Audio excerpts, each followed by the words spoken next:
into it. These 4 keys I want to quickly tell you guys about how to be content in this world and how to grow. Because we have to grow, church. We have to grow up to be effective in 2022. Stuff is changing. I don't know if y'all watching the news, but it ain't going to be so nice and freely and easy to be a Christian in this country.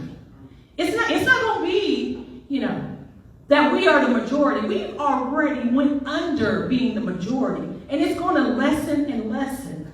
And so you're going to have to know how to be content in this world's system. And so, to do that, key number 1, you got to know that private preparation is necessary, y'all. Private preparation is necessary. In 1 Samuel 17:34-36, but David said to Saul, your servant was tending his father's sheep. When a lion or bear came and took the sheep from the flock, I went out after it in tactic and rescued the sheep from its mouth. And when it rose against me, I grabbed it by its mane and struck it and killed it. Your servant has killed both the lion and the bear.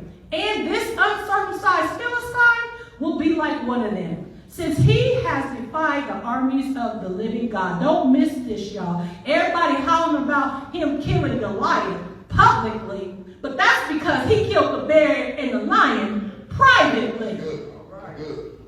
Before you think you're ready to go public, you need to make sure you're winning in private battles that only you and the Lord know. I ain't talking about your church faith.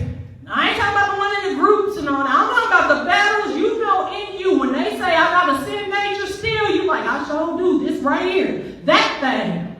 You need to win these battles privately so that publicly you can represent him and stop having us out here looking like we ain't got no home training and that God's power is not real and that the Christian is invalidated and irrelevant in today's world. That's because we out here publicly and not have done the work privately, and now we're not only embarrassing the Lord, you embarrassing your church, you embarrassing your wife, your husband, your kids, your community, your church.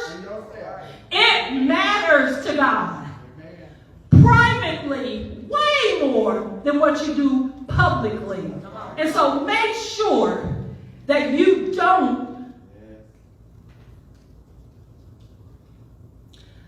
no matter how hard and hurtful and painful that private battle you are struggling with is, make sure that you privately just keep going. God sees you. He knows what you're going through. He knows the struggle late in the midnight hour. He knows what keeps beating you up. He knows that addiction you keep falling privy to. He knows the habits that you just can't stop, but you want to with all your heart. He knows what you are doing privately. And I'm here to tell you, church, he's saying, I love you anyway. And there's nothing that you can do in this moment to make me love you more, whether you stop that or not. But what I am going to put is boundaries and perimeters and perhaps keep you privately secluded until you get a handle on this thing. And then you can go public. So key number 1, private preparation is necessary. It saves you. And you don't want to go too soon in the spotlight, because the light of the spotlight will burn you to a crisp if the light of Christ in you ain't strong enough yet. Come on.